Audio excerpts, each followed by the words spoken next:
Good afternoon. Hello. Hi. I have a few things at the top before we get started. As the president and his team continue working to deliver a historic bipartisan agreement on the border, House Republicans have a choice to make. They can keep playing politics, or they can work in a bipartisan way to secure the border. Sadly, this is not new. For years, they have refused to heed the president's request for action on much-needed funding for border security. For example, in the bill the president introduced in his first day in office more than 1,000 days ago, he requested funding to develop and deploy expediting screening technology to improve our ability to catch narcotics and contraband at every port of entry. Republicans never acted on the bill. Each year in office, President Biden has requested record-breaking border security funding into law. But without exception, House Republicans have tried to stop the president from delivering the resources we need at the border. As recently as October, President Biden submitted a supplemental request for additional resources for border security. House Republicans did not take it up. Now, House Republicans are going further and signaling that they may refuse even to consider a historic bipartisan border security deal that would strengthen America's national security. Perhaps Speaker Johnson and House Republicans should reflect on what they've had to say over just the past few months. In October, Speaker Johnson said, "We must come together and address the broken border." And in November, he said, "I think we can get a bipartisan agreement on border security." But suddenly, we've heard a change of tune. One Republican member from Texas even said, why would they do anything to help President Biden? This is about helping the president. This is about helping the American people. It's not about helping the president. It's about the American people. This is about securing the border.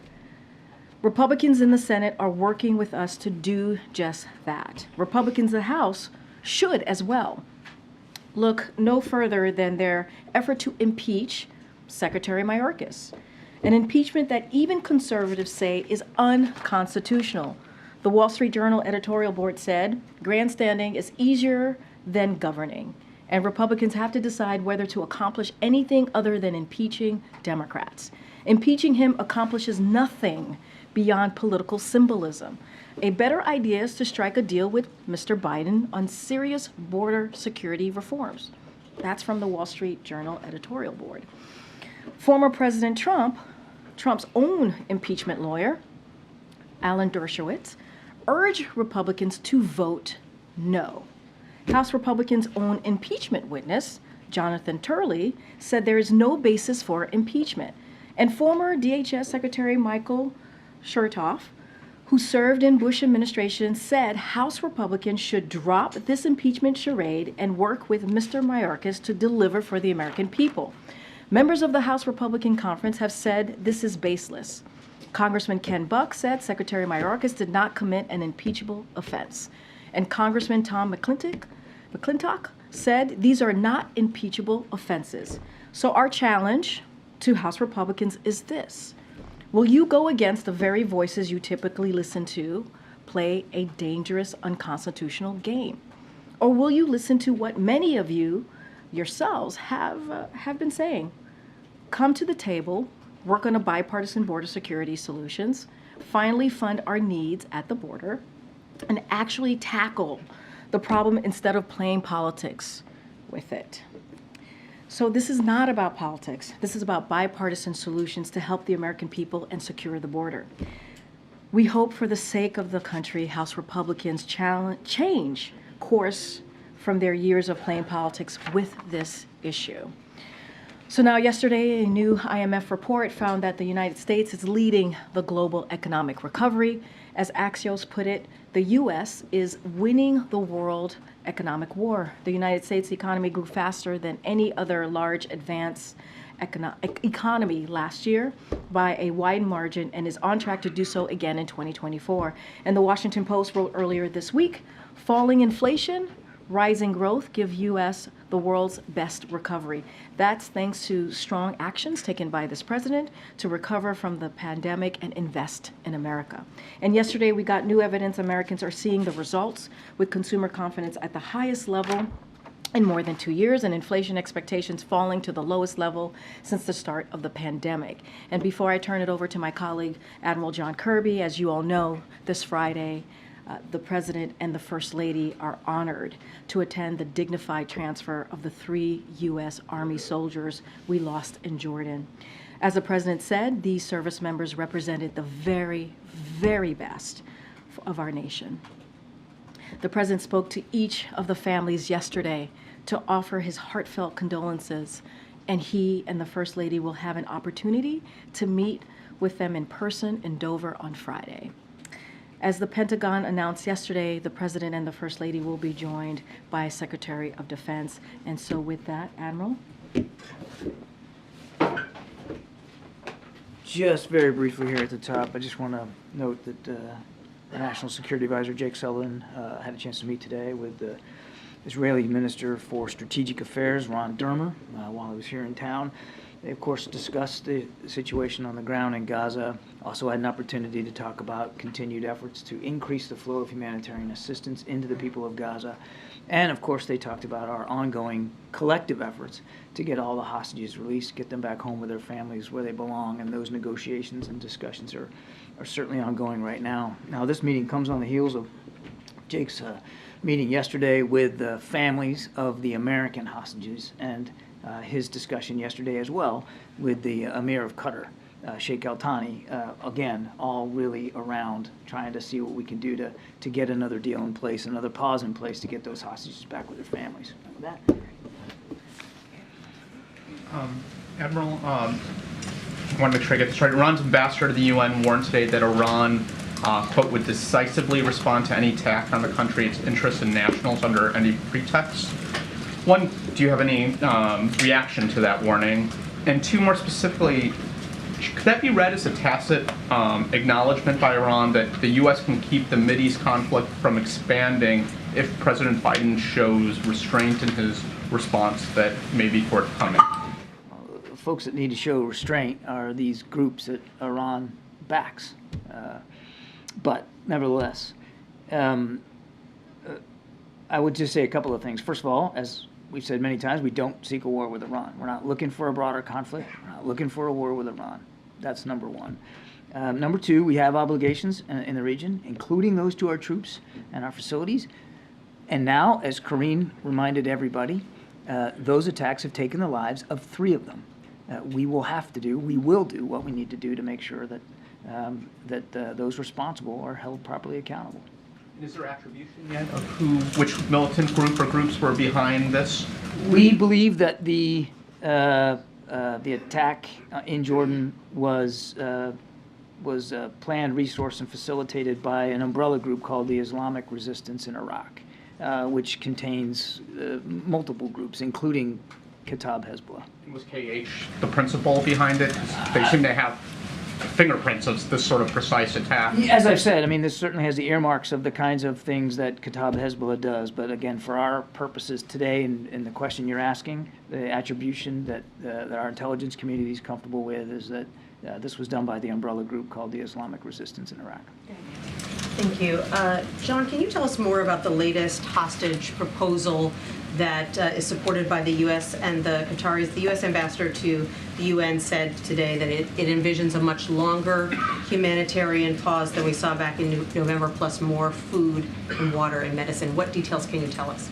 Not a lot, and that's on purpose, because I don't want to say anything from the podium that could torpedo these very sensitive discussions. Nothing is negotiated until everything is negotiated, and not everything is fully negotiated at this point, Nancy. I will tell you that in broad strokes, we are looking at an extended pause is the goal.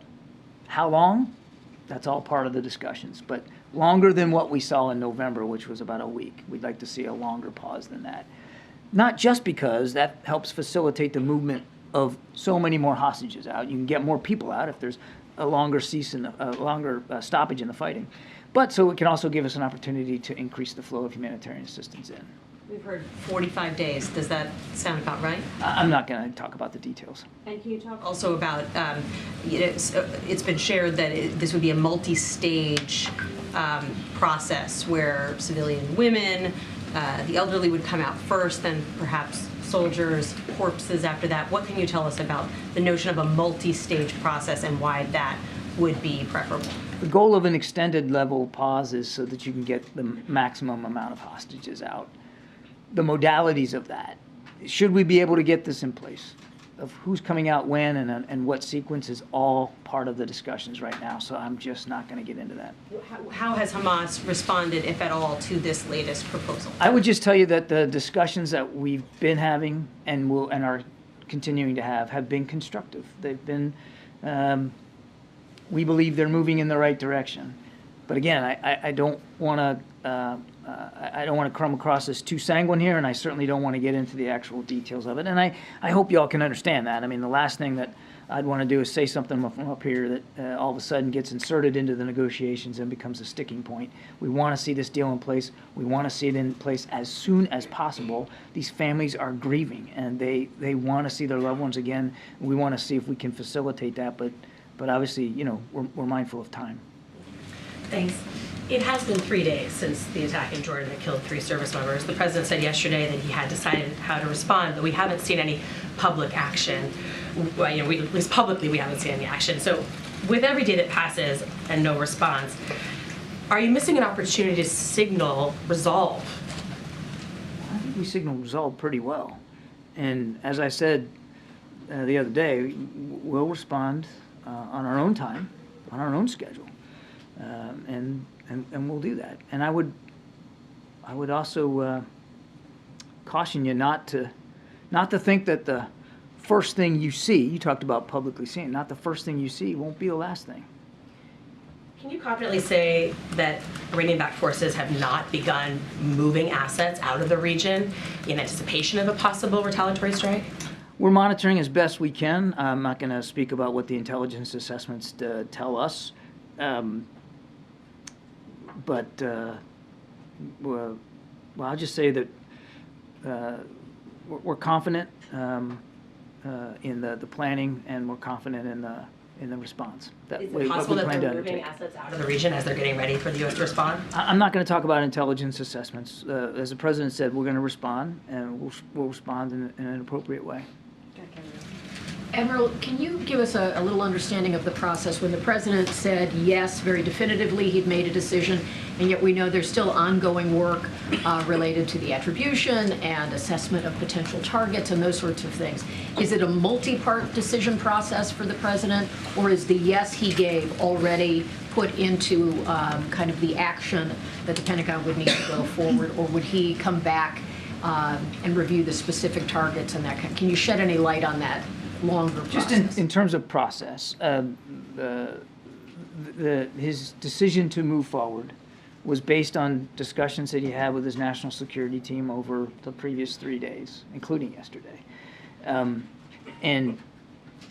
When you're talking about what we're anticipating here, which won't just be a one-off, as I said, the first thing you see will not be the last thing.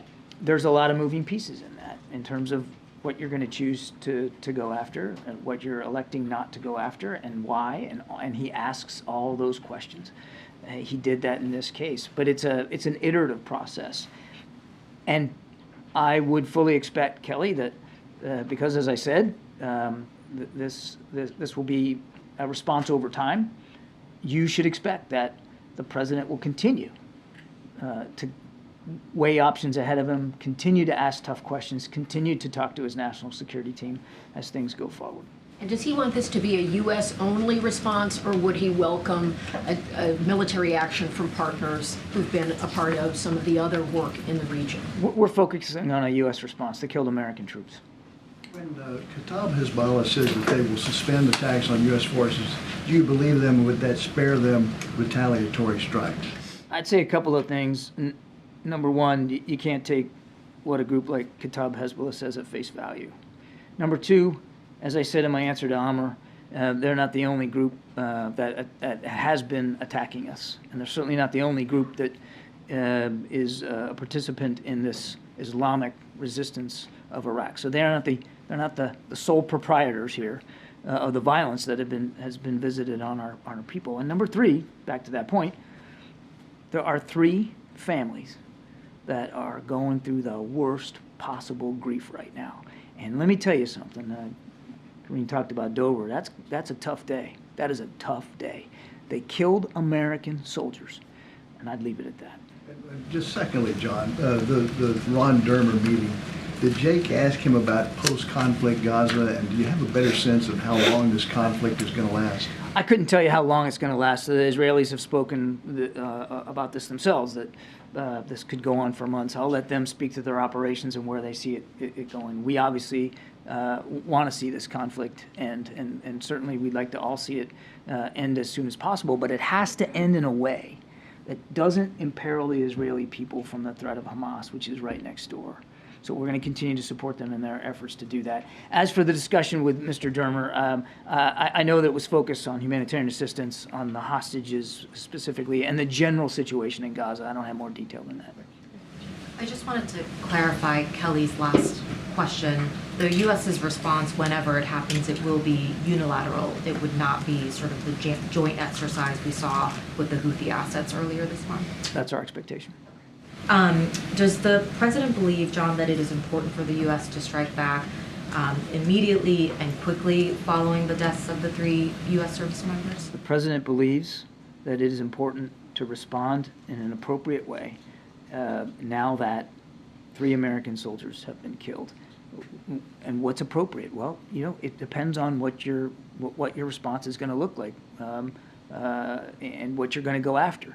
And as I said earlier, we will respond in a time and in a manner of our choosing on our schedule. And just because you haven't seen anything in the last 48 hours, doesn't mean that you're not going to see anything. And as I said earlier, when you see the first thing, don't come to be thinking that that's going to be the last thing. Is the president open to maybe holding off on whatever strikes may come to give time and space for the ongoing hostage negotiations to continue moving in the right direction? Is that a consideration? As I said a few days ago, there should be no impact. There's no reason why what we're trying to do in terms of getting hostages out and what we have to do to respond appropriately to this latest attack in Jordan for one to affect the other. So we are going to respond. We are also going to continue to work on trying to get the hostages out. Both can be done.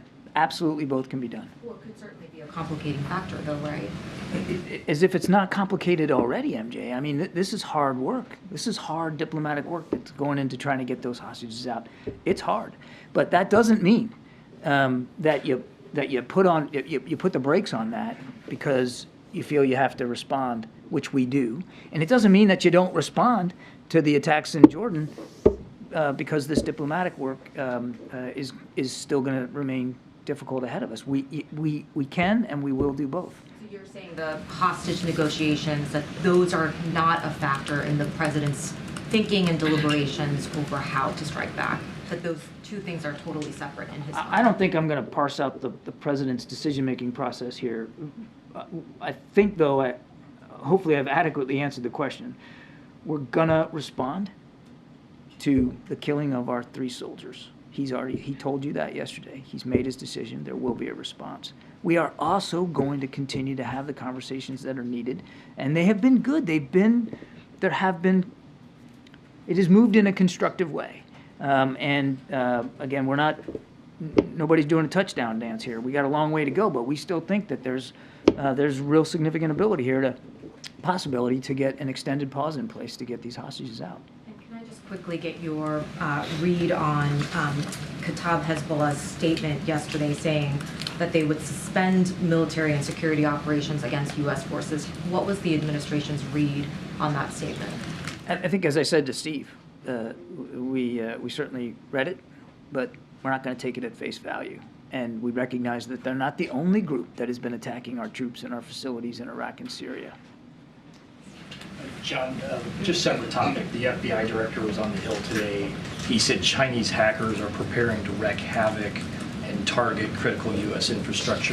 Has the administration seen any evidence that critical infrastructure could be compromised, and what are you doing to strengthen those? I would just tell you that this is something we monitor very closely all the time, and we take all these threats seriously. You have to, each and every day. There's not a day where we're not taking a look at cybersecurity, particularly when it comes to critical infrastructure. I think that's as far as I'm going to go on that. Jake met with the Chinese foreign minister recently in Bangkok. Did that issue come up at all? Did he bring up cyber in their discussion? I won't get into the specifics of the conversation. This was a follow-up to the meeting out in San Francisco between President Xi, President Biden, and really meant to look at the ways in which both our countries are meeting the commitments coming out of that discussion, including the work on counter-narcotics, the military-to-military communications, the restoration of that, and a whole range of other issues, including cross-strait tensions. Thanks, Karine. John, do you have confidence that the Kenyan government has satisfied the requirements from the Kenyan Supreme Court outlined for this multilateral force to be sent to Haiti? And if not, what is your plan B? Obviously, the U.S. has been pushing for this multilateral force to be led by the Kenyans for some time, and the UN Security Council resolution is predicated on their leadership. So do you have a plan B if that doesn't work out? We were very grateful that Kenya had agreed to step up to lead that multinational security effort. I'll let the Kenyans speak to where they are in the judicial process. That's really not for us to speak to. We're grateful that they had stepped up and volunteered to do that. We still believe that that kind of multinational security presence in Haiti is important. We still like to see it move forward. And we're obviously watching closely what happens in Kenya, but it's really for the Kenyans to speak to. It won't change, regardless of how this comes out. Won't change our central position that we believe some sort of multinational security force presence on the ground is important for the people of Haiti. I mean, they still are suffering the violence of these criminal gangs and thugs and organizations that are just literally making life almost impossible for the people of Haiti. So we still believe that's important. Thank you. Admiral, given the Chinese hacking warning, can the American people feel confident in the electoral system? What I can assure the American people of is that we take cybersecurity extremely seriously. We put a new strategy out just last year, a cybersecurity strategy. We are always mindful of the threats to critical infrastructure. And one of the things the president believes is critical infrastructure is, of course, the free and fair election process here in the United States, and making sure that can occur. We were able to do that in 2022. The president's confident that the national security team, the folks over at Cyber Command, are all taking this as seriously as and the intelligence community taking this as seriously as possible, and that we will be able to ensure that. Thank you so much, John. I've got a question on Turkey and another one on Venezuela. Just starting with Turkey, we're seeking an update on their possible return to the F-35 program once or if they scrap their Russian defense missile system. But I just wanted to ask you, what this process would look like, would sanctions needed to be lifted, and what does the White House want here? There's no change to our view that the F-35 program for Turkey is incompatible with their use of the S-300 and the S-400 missiles. So we're still having those discussions. And should Turkey be able to resolve our concerns about that, then there could be a restoration of moving into the F-35 program. But that's where we are. There's no change to that. On Venezuela, their leadership now says they'll suspend U.S.-Venezuela repatriation because of the U.S. threat of sanctions that you outlined on Monday. Sorry, I was just trying to catch your eye. How does the White House... I'm listening. I'm listening. I'm just texting somebody. No, I'm taking notes so that I don't screw this up. See that affecting movement on the southern border, and what are you doing to prepare for that possible challenge? So I really don't have much more to give you today than what I gave you the other day. The Maduro regime made commitments back in the fall about what they were going to do to allow free and fair elections and allow for the active participation of opposition parties. They have until the spring to move forward on those commitments, and we're going to be watching it closely. I'm not going to preview any economic levers at this point. But we're looking for the Maduro regime to step up and meet the commitments that it made in October. So the President will host the Japanese Prime Minister Kishida for the visit on April 10th. It's still January, but what should we expect from the meeting? And speaking with Japan, a Japanese company, Nippon Steel, offered to buy U.S. steel last December. I know the President already welcomed the investment from the foreign countries. So what is the President's opinion on this offer? So the President's looking forward very much to having Prime Minister Kishida here. Japan, as you know, a terrific ally and a great friend, not just in the region, but the effect that they have around the world. So there's going to be a lot on the agenda. It is January, and the state visit is in April. I have no doubt that you'll hear more from us in greater detail as we get closer to it. But look, the tensions in the Indo-Pacific, opportunities to improve our alliance, the capabilities, opportunities to improve trilateral cooperation with South Korea, Japan, and the United States together. There's going to be a lot to talk about. I don't have anything new to say about this U.S. steel potential purchase. That would be inappropriate for me at this time, but I would just tell you that the president is the most pro-union president we've had. He absolutely wants to make sure that there's a level, fair playing field for steel workers in this country. That will always be foremost in his mind. That's about as far as I think I can go.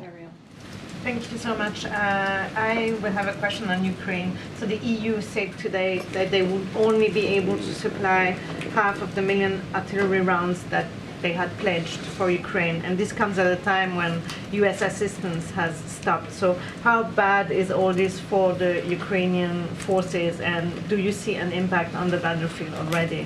It sure as heck ain't good. And this is why we need the supplemental funding. It's critical. And artillery rounds are one of the most expended munitions on the battlefield, continue to be.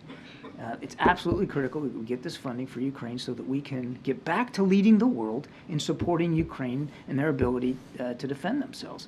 So I can't speak for the European Union or other European nations, but I have said in the past that other nations will be looking to us for our leadership. They will be looking to us for decisions and certainty about what support for Ukraine is going to look like going forward. It's absolutely vital we get that funding.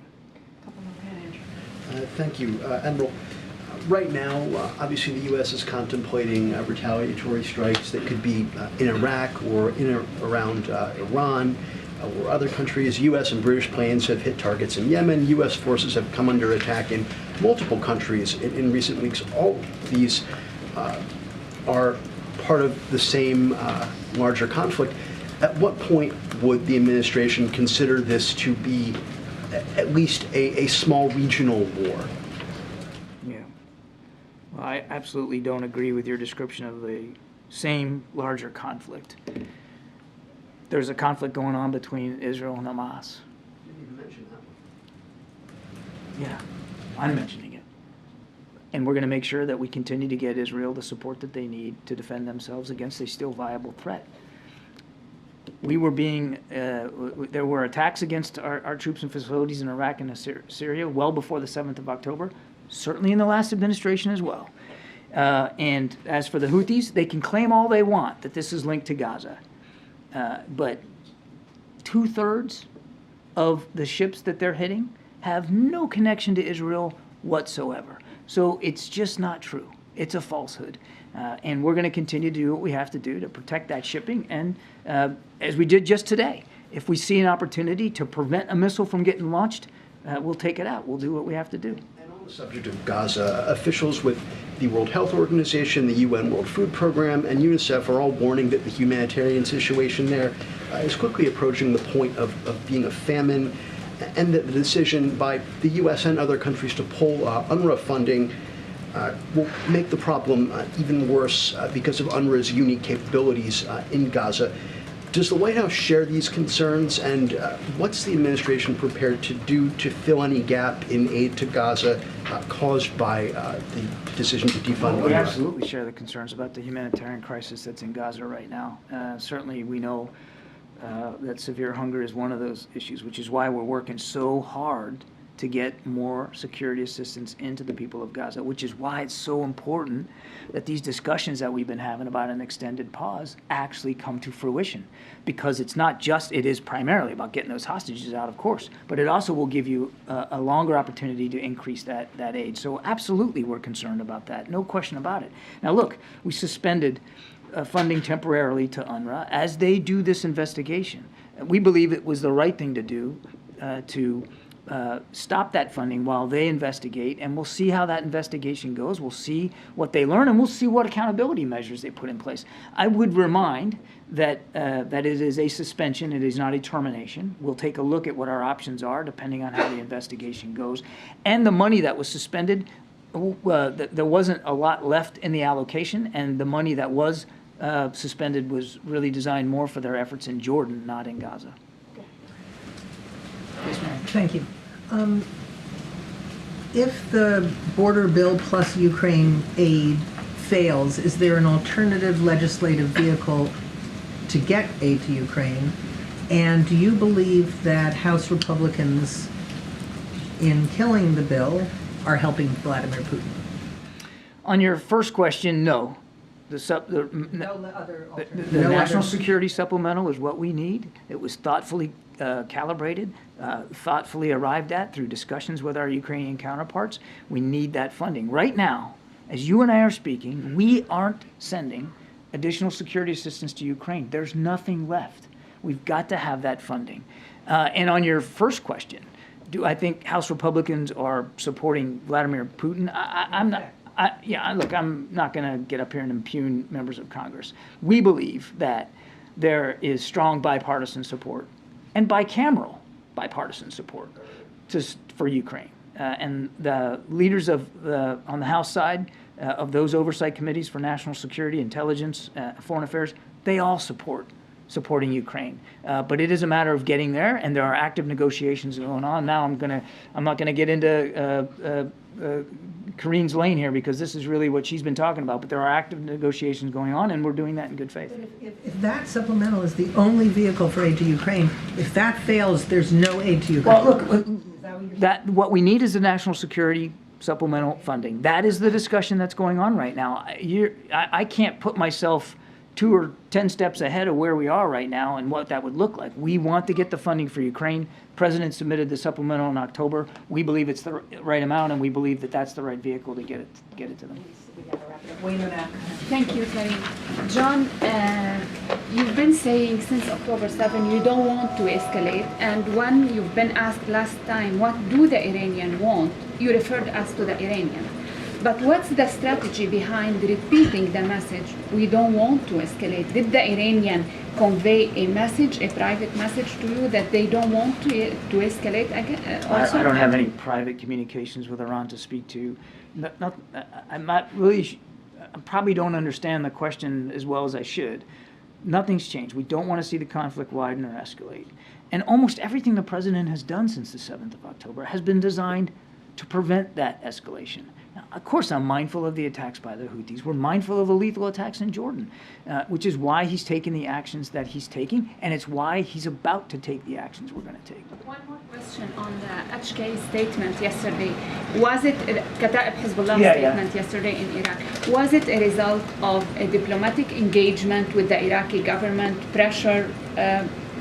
Were you in contact with the Iraqis on this statement, or did you pressure them, something like that? No. Last question.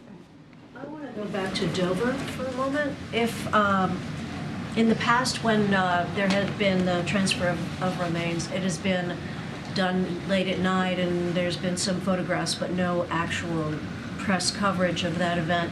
Is this going to be a different situation given the fact that the President is about to, or has already decided what his response is going to be to the drone strike that took out those 3 Americans? not sure I follow. Why would the dignified transfer be different because the president decided to make a response? Will the president be making any statement at that event? Okay. No, just to level set here, the way these dignified transfers happen, you've talked about some coming in the middle of the night. They come in, it's not, the arrival time is set by the military. It has nothing to do with who's going to be there to meet them. That's number one. So they come in at whatever hour the U.S. military system has that plane arriving. It's completely independent of any other factor. That's point one. Point two, on the press coverage, that is determined by the families, not by the administration, not by the U.S. military, not by the folks at Dover. The families get to determine whether they want media to be there. And in some cases, when you have we've had multiple families involved, some families want it, some families don't, and so the media are allowed to witness a transfer or two, and then they are taken away for the ones that the families don't want. It is up to the families, not to us. We have nothing to do with that. And no, the president won't be speaking at Dover. That's not the appropriate venue for anybody to speak. It is a very, very solemn, dignified I think you could call it a cemetery, a ceremony. We call it a transfer, but there is a ritual to it, and it's very somber and it's very solemn, and that's not the place for speeches. Thank you so much. Thank you. Appreciate that. Thank you. All right, Amr. Thanks. I was hoping on East Palestine, why did the administration decide that things have, I guess, coalesced and it's now the time for President Biden to go? So the mayor and community leaders invited the president to meet with East Palestine residents and also assess the recovery progress that's been going on for some time now, as you all know. And so the president had always said that he would go when it is most helpful to the community. And with this invitation, obviously, very recent, and the current status of the recovery, we felt that the time was right. Again, we got an invitation from the mayor and community leaders to come, and very, very recently. And so we are working with them to figure out the best time to do that in February.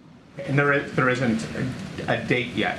There's no date yet, but obviously we're working with community leaders, we're working with the mayor, elected officials to find the exact time and day to go in February. And can you just square, the mayor has made some comments, reported comments that seem less than inviting to President Biden to come, while praising former President Trump as actually having more impact on helping the situation, getting the ball moving as things have happened.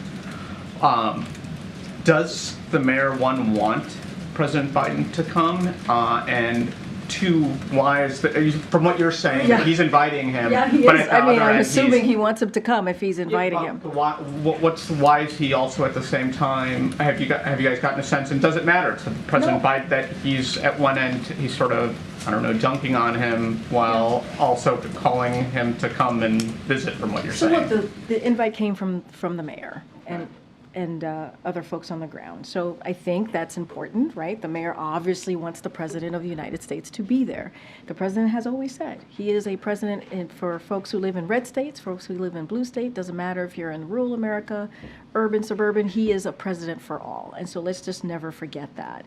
And I also want to take a step back. Look, the mayor is allowed to say whatever he wants to say, but he also invited the president, this current president to come. Look, this is, if you think about what happened in East Palestine, on day one, within hours of the derailment, we were on the ground at the president's direction, within hours. And he sent personnel there. This is the president, sent personnel there. EPA, DOT, FEMA, HHS have all been on the ground to support the community till this day. They're still on the ground today. And so, look, the president has been very clear. Anytime there is a situation that happens in a community that is devastated by whether it's a derailment or a natural disaster, obviously, the president says this all the time. he is there for that community for as long as it takes.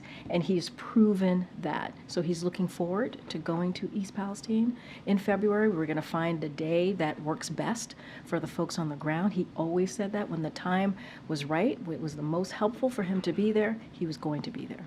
Just very quickly, tomorrow, is there any official business in Michigan for the president, or is this solely a political trip? It's a political trip tomorrow. You topper about the border deal. Are you now pessimistic that a border deal will get done? No, we're not pessimistic at all. I mean, look, the conversations in the Senate with Republicans and Democrats that's been going on for about 2 months now, we believe have been going in the right direction. They've been productive. I've said this before. The president says this. He's optimistic. And we appreciate that they have been doing this in good faith. But we're also going to call out House Republicans. And we're going to call out Speaker Johnson. And I think it's important for us to do that because it's like upside down world over there. You know, they've been flip-flopping over there. This is going to be a deal, if it is actually goes into law, that is, yes, going to be tough, but it's also going to be fair. It is a bipartisan agreement. That's how we move policy forward. That's how we move legislation forward on behalf of the American people.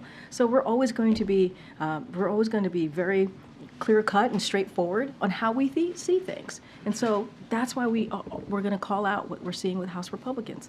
It is not in line. It is not in line with what they have been saying for years about what they wanted to see.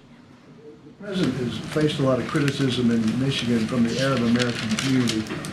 What does he say? What's his message to them, those who feel disenchanted by the Gaza operation? So a couple of things. Obviously, as Armor was asking me, tomorrow he's going to be going to Michigan. It's going to be a political organized trip that is going to be done by the campaign. So any itinerary or pieces like that are related to that particular trip, the campaign could answer to that more broadly, obviously. But what I would want to say is that you know, the president has met with Americans with varying opinions about the conflict that we're seeing, sadly, in Israel and Hamas. Officials at the White House have had numerous conversations and in regular contact with Muslim and Arab Americans, leaders in Michigan and across the country. Hopefully Sam is okay. Get some water. Concerned for him. Look, the president's going to continues to believe that Israel has a right to defend himself. They have a right to defend itself as long as they continue. It is done in accordance of international humanitarian law. So we will continue to have those conversations with them. At the same time, he is heartbroken by the suffering of innocent Palestinians. That is, who have been caught in the middle of this conflict, sadly, and between obviously Israel and Hamas. And he continues to press for humanitarian aid. You've heard the admiral speak to that when he was getting a couple of questions on that. And when we've had the humanitarian pauses in the past, we've been able to get about 100 hostages home to go back to their family and friends, right? There are families and loved ones who are heartbroken right now, waiting for their loved ones to come home. That is very important. And also to make sure we get that much needed humanitarian aid into Gaza. And so this is what this administration has been doing around the clock, trying to get to another humanitarian pause so that we can get that much needed assistance into Gaza and get those hostages home to their loved ones. Karine, is the White House open to a separate bill that funds Israel and Ukraine and tabling the current supplemental package as some Senate Republicans are discussing? Look, what we want, and to answer that question very straightforward, is like we want the national security supplemental to be passed. That's what we want. As you know, we introduced that in October.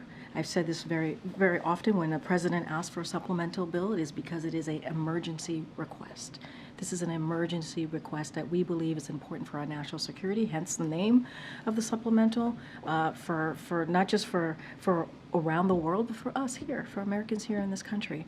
And so we are going to be very focused on getting that done. We appreciate the conversations that's happening on the border security in the Senate, both Republicans and Democrats, but we want to see the national security supplemental bill move forward as it stands, as it is all together. I understand that's your preference, obviously, but is the White House open to a separate bill that just deals with Ukraine and Israel? That's not the discussion we're having. That's not what we're looking for. That's not what we're moving towards for. That is not the discussions that we're having. That is not what we want to see. We want to see the entire we want to see that national security supplemental move forward. That is what we're working towards. Just to clarify, when you just said that's not the discussion that we're having, do you mean that the White House has not been engaged with Senate leaders, Senate Republicans in particular, about that idea, which is being discussed right now? So what we have focused on, sir, I mean, the answer is we're focused on getting the national security supplemental moved forward as is in the way that the president requested it. That's what we want to do. That's how we're moving forward. And that is, we believe, what has been asked in that bill, those different components, those different pieces, are incredibly important. It is what's needed for our national security, and we need to move forward with it as is. Has anyone at the White House had discussions Look, with members about that idea? Look, I don't have any discussions to share with you about that. I can tell you what we're moving towards. We're moving towards on making sure that we get that national security supplemental move forward as it is, as the president requested from Congress. That's one of the reasons we're having these really important bipartisan conversation in the Senate to see what we can do in the border security, but we want that national security supplemental to move forward. That's what we want. We want that request to move forward. Okay. Thanks, Karine. Boeing's CEO said today that the company caused the problems with the 737 MAX and needed to return focus to safety.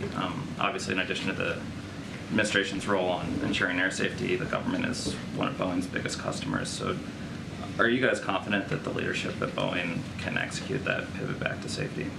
Look,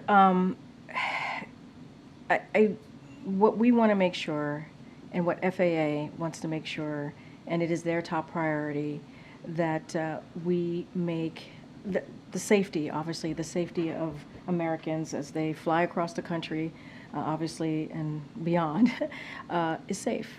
And that is what we want to be very, very clear about. I can't speak to, obviously there's an investigation going on, they're looking into it. I'm going to let that investigation go forth. I don't want to get ahead of that, but obviously we're concerned. Obviously we're concerned. We want to put American safety, we put American safety first. That's what FAA does. But I'm not going to get into the leadership of Boeing. I'm not going to get into specifics of that. FAA has acted, they've taken action, and we're going to let that process move forward.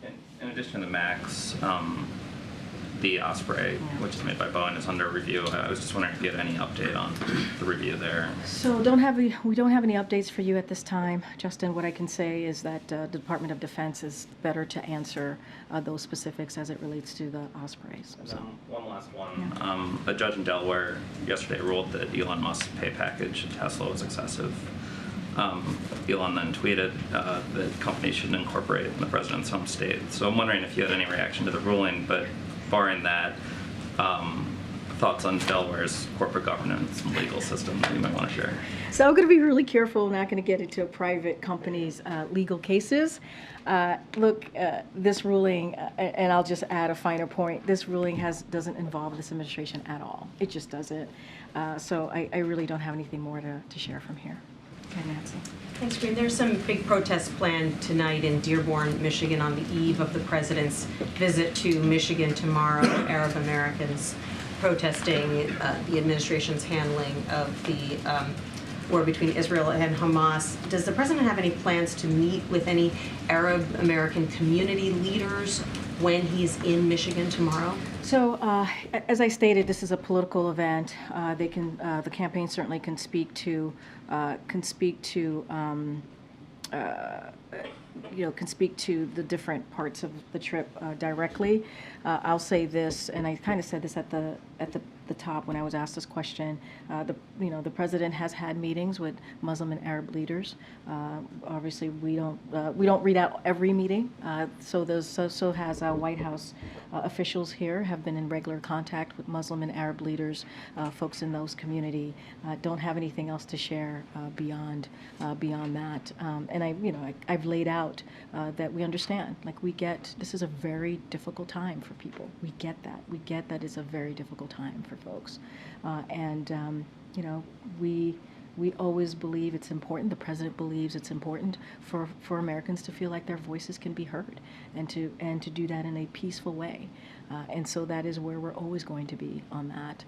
I laid out just moments ago, like how heartbreaking it has been to see Palestinians, innocent Palestinians, have been caught up in the middle of what we're seeing between obviously Israel and Hamas, and so we're going to continue to push for these humanitarian pauses to make sure hostages come home to their loved ones and families, and get that all very important needed humanitarian aid into Gaza.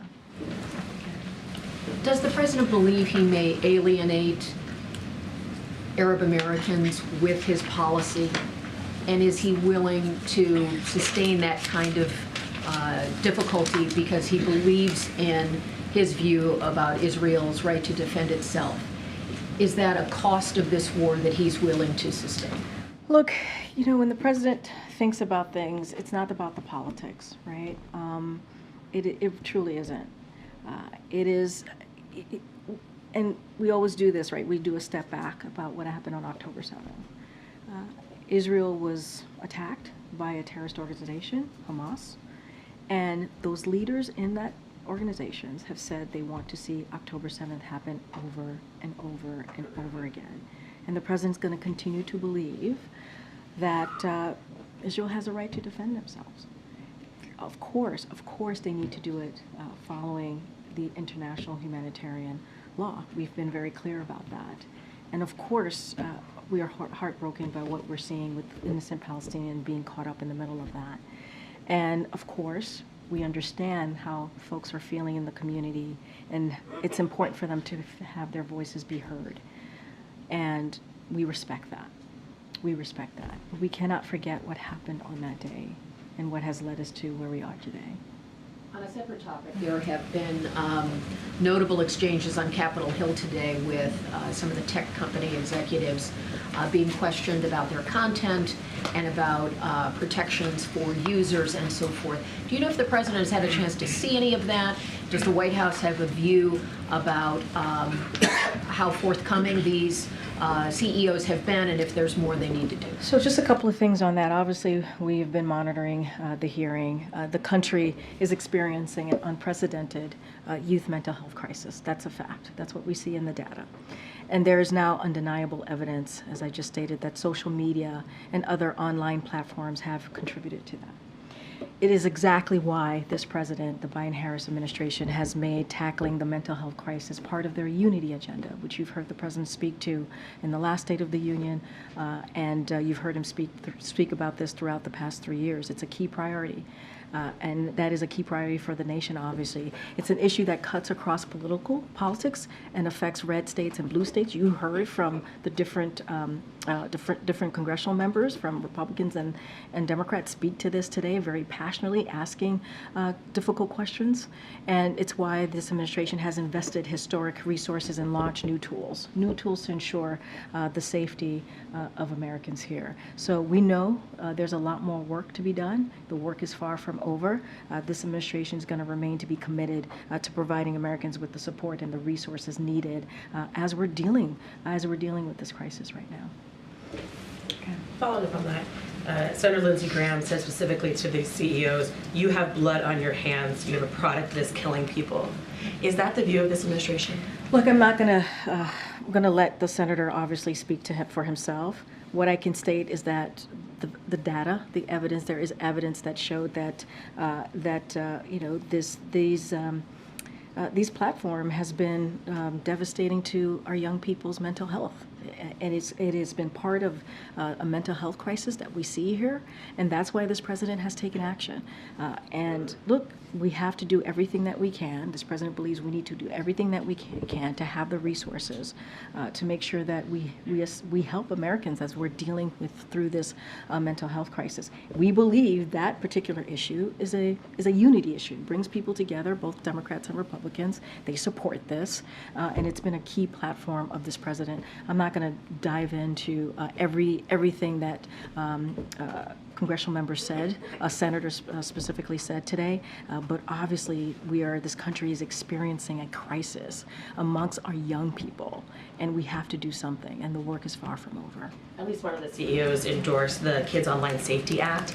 Anything about that bill in particular that the White House might like? Have you had conversations with Senator Schumer about trying to get it for a floor vote? So I can't speak to that. I haven't spoken to our legislative team on that particular piece, that act.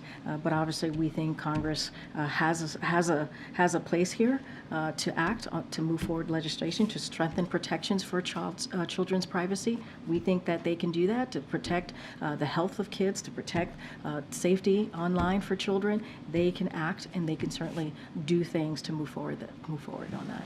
If I could ask just one about the immigration negotiations, we learned from some of our Senate sources, and it's been talked about a lot of other outlets, about part of the deal, including the deal that's still being worked on, including these numbers, that the border could be shut down specifically if migrant crossings increase above 5,000 per day. Were those numbers acceptable to the White House? Were they the numbers of the White House or the president was pushing for? I'm not going to get into specifics or details. I just don't want to get involved from here, the podium, on what's being discussed, what's being negotiated. I think it's just the right thing to do to give folks the space as they're doing this in good faith in the Senate. I think it's important to do. We've been very clear. We think the system is broken. Immigration system is broken. We have to do everything that we can to deal with the challenges at the border. And it's good that there's bipartisan support in moving forward in that way from the Senate. And so that is what we've been very clear about. I'm just not going to get into numbers or specifics or dive into policy discussions from here. I get that, but from a messaging perspective, House Republicans are diving into these numbers. They're responding to them, and they're calling them out and saying this is a reason they can't support this kind of bill. So are you guys doing yourself a disservice by not talking about some of these specifics? I'm going to be very clear here. House Republicans are actually getting in the way. They're not part of the discussion. They're not. They're not part of trying to figure out how to come to a bipartisan agreement. We would like them to be, but they're deciding not to. And it's on them. The question to them is, why aren't you all interested or wanting to work with your colleagues over at the Senate? We have said, if this law passes, it will be, yes, the toughest and the most fairest set of reforms to secure the border and deal with real solutions to reform the immigration system. That is what we believe. And let's not forget what the president put in his supplemental, right? He wants the border agents, drug detection equipment, immigration judges, and asylum officers. He wants resources.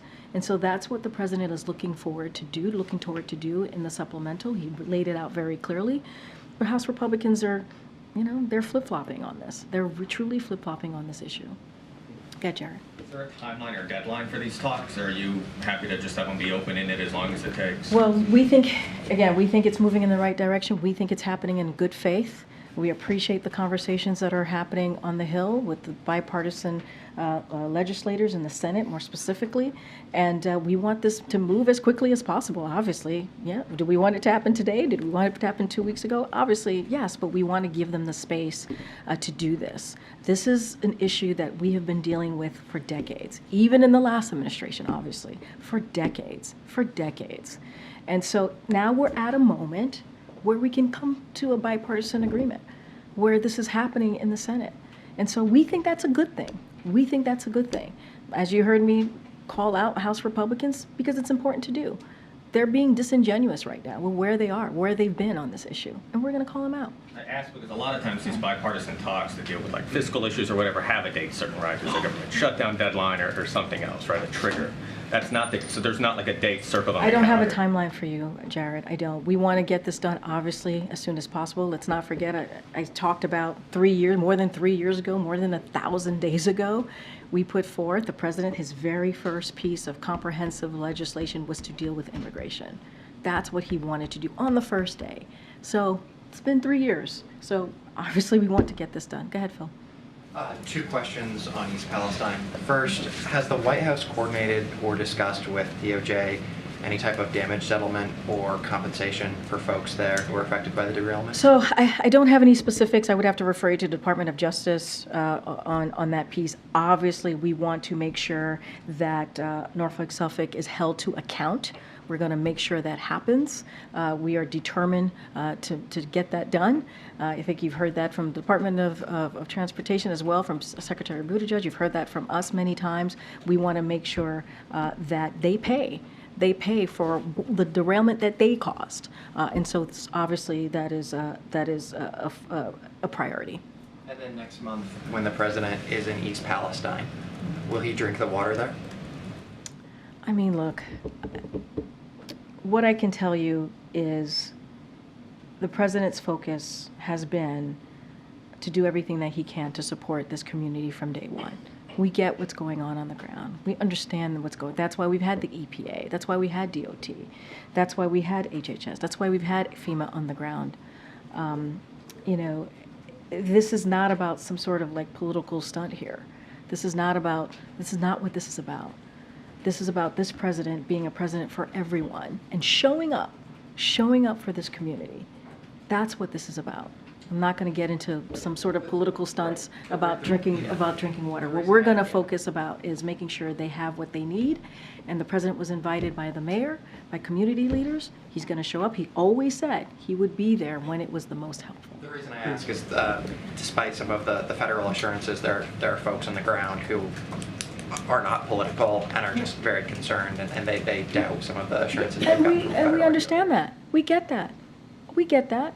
Something horrible happened to that community. A derailment happened in that community that caused a lot of, some damage, real damage to folks who live there. We get that. That's why we've had, again, EPA, FEMA, HHS, DOT on the ground within hours by this president's direction.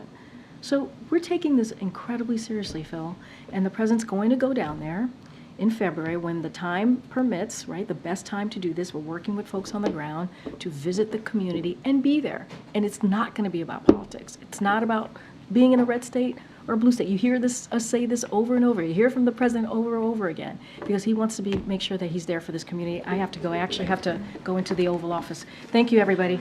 Thank you.